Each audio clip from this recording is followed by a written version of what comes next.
አንድ ወንድ ከሚስቱ ጋር ያለው ሪሌሽንሺፕ መልካም ደረጃ ላይ እንዳለ ደስ የሚል ነው፣ ዋው መልካም ነው ብሎ መናገር የሚችለው ከሚስቱ ጋር ፕሮፐር የሆነ ሴክሹዋል ኢንቲመሲ ሲኖረው ነው።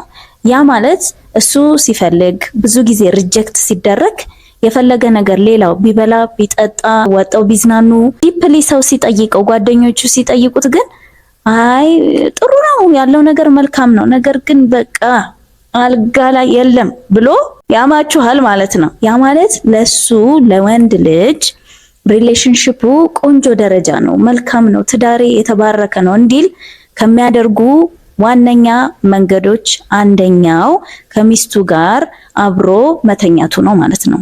ስለዚህ ቶሎ ቶሎ ይጠይቀኛል በሽተኛ ነው ሳይሆን ፕሮፐርሊ ማኔጀብል በሆነ መንገድ ተነጋግሮ አስፈላጊ እንደሆነ አውቃችሁ ሚስቶች ይህንን እንድትተገብሩ እመክራችኋለሁ።